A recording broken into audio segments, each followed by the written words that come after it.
our second DepEd official. He is the chairman of DepEd Bids and Awards Committee. He admitted, siya rin ay nakatanggap ng sobre na may laman na pera. Again, another key official in the procurement process of the DepEd. And yet again, another act of corruption plaguing in the DepEd. Yung nauna, Mr. Chair, Yusek Mercado, she was the hope of DepEd. And this time, we have Chairman Resty Osayas, Chairman of DepEd Bids and Awards Committee. Both admitted having received envelopes with money inside. Next slide, please. Of course, sino pong makakalimot sa ating Chief Accountant ng DepEd, Ms. Runa Catalan. Like former Yusek Mercado, like Mr. Osayas, Ma'am Catalan received the same number of envelopes containing the same amount of money in the same period of February to September 2023. Again, another key official in the DepEd who necessarily deals with the public funds of the DepEd was blinded by an alleged gift from VP Duterte. But it was later on revealed that she was requested by Sunshine Fajarda, the very person who handed her the envelopes, to sign the liquidation reports without its supporting documents. Again, corruption prevailed. Mr. Chair, in line with the issue of bribery and corruption, I wish to manifest that there is a chance that the three key officials of DepEd, who I previously mentioned, Yusek Mercado, Mr. Osayas, Ms. Catalan, were not only employees of DepEd who receive envelopes with cash. I believe that it is only a matter of time. And I hope that light be shed on this alarming revelation.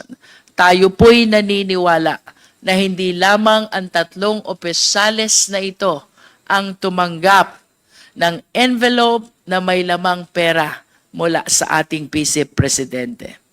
Ultimately, Mr. Chair, is the crime of plunder. Isa pa sa ating nakitaan na maaring ikaso mula sa ating mga nadinig sa ating komite, rito ay ang violation ng plunder sa ilalim ng Republic Act 7080 as amended. Ang basis po natin ay lahat ng mga nakalap na impormasyon patungkol sa paggasta di umano ng OVP at ng Department of Education ng confidential funds sa ilalim ng pamumuno ng ating Vice Presidente. Mapapansin po natin na wala pong naipakita na ebidensya kung saan totoong napunta talaga ito. Pinatutunayan lang ng mga opisinang ito sa pamamagitan ng acknowledgement receipts na atin namang napansin ng napakaraming anomalya.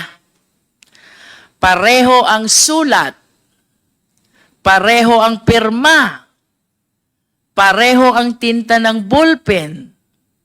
Ang impossibility na ito ay na-disburse ayon sa dami ng resibo sa iisang araw lamang. At isama na din po natin ang mga nadiskubre nating pangalang Mary Grace Piatos at Kokoy Villamin na napatunayan na wala sa database ng Philippine Statistics Authority. Ang isang konklusyon na aming nakikita sa mga ito ay hindi tunay, pineke lamang ang mga ito upang maipamukha lamang na ginasta ito para sa surveillance activities upang magamit ang pondong ito sa ibang kagamitan o pansariling interes. Ano nga ba ang plunder, Mr. Chair? Sa ilalim po ng Section 2 ng ating Anti-Plunder Act, nakasaad dito, any public officer who by himself or in connivance with members of his family, relatives by affinity or consanguinity, business associates, subordinates, or other persons amasses, accumulates, or acquires ill-gotten wealth through a combination or series of overt or criminal acts in the aggregate amount or total value of at least 50 million pesos. Nakasaad din rito na ang penalty ng paglabag ay reklusyon perpetua na may katumbas na 20 years and 1 day hanggang 40 years. I wish to add, Mr. Chair, na ito pong kasong ito, considering the penalty of reclusion perpetua is non-bailable. Kalakip din po ng penalty na ito ang perpetual absolute disqualification, which includes deprivation of such person from holding public office and employment kahit pa manalo sa eleksyon. Kaya naman, Mr. Chair, ang plunder sa madaling salita ay ang pagnanakaw ng pera mula sa kaban ng bayan na may halaga na higit sa 50 million pesos sa pamamagitan ng paggawa ng ibang krimen. Next slide, please. Kung makikita po natin sa ating screen, mayroong total na 7 umaabot sa 612,500,000 pesos. Ang 4 na tseke ay mula sa OVP, umabot ng 500 million pesos, at ang 3 pang tseke ay mula sa DepEd na nagkakahalaga naman ng 112,500,000 pesos. Mr. Chair, ang nabanggit na halaga, 612,500,000 pesos, lagpas sa 50 million pesos na required para sa kasong plunder. Ang mga checking ito ay lahat nakapangalan kay Ms. Gina Acosta bilang Special Disbursing Officer ng DepEd. Inamin niya sa atin na imbis na i-disburse niya ito as confidential expenses, ay sinunod ang utos ng Vice Presidente na ibigay ang pera sa kanyang security officer. Dito naman po sa Department of Education, ang payee sa mga tseke ay ang Special Disbursing Officer Edward Fajarda. Former Special Disbursing Officer of DepEd.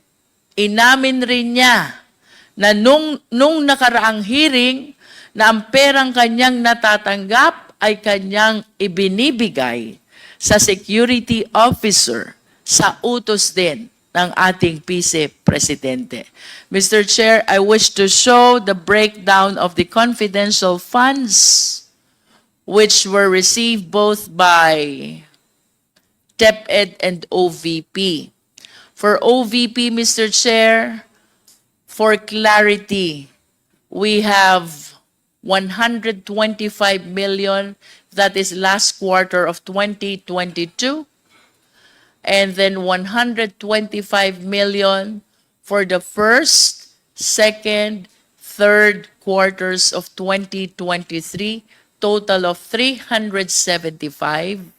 So 2022, which is 125, and 2023, which is 375, that is 500 million in total confidential funds utilized by the Office of the Vice President, Mr. Chair.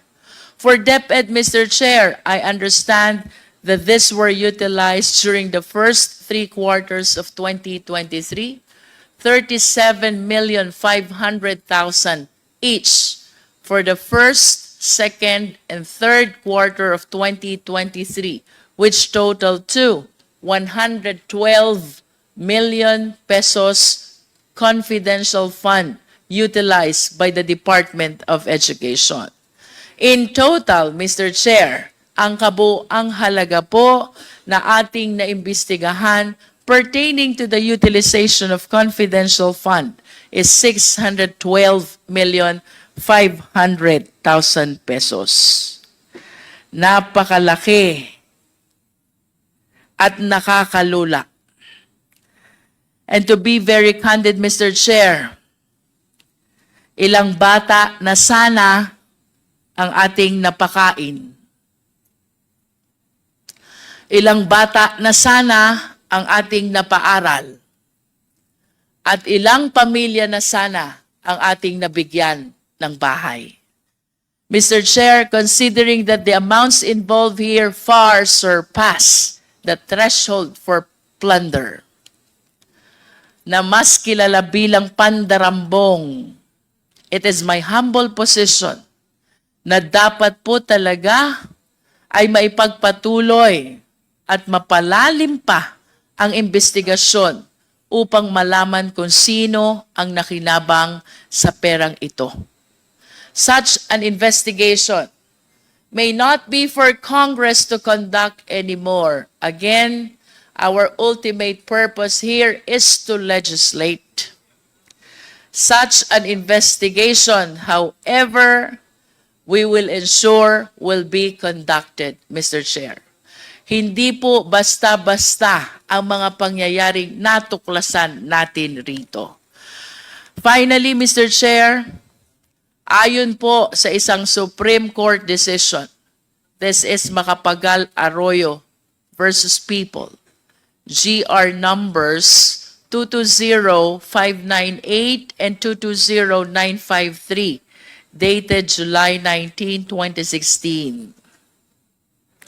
On the crime of plunder, napag-usapan po dito ng Supreme Court ang will, conspiracy na nagaganap in the commission of plunder.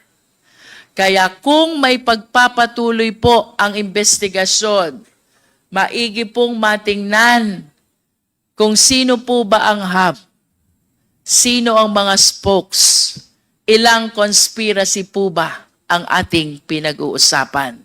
In other words, Mr. Chair, we will look forward that as the other agencies conduct an in-depth investigation on this, we will look forward sino ang hub, sino ang sentro, sino ang nakikinabang dito sa alleged will conspiracy na ito. Maraming salamat, Mr. Chair.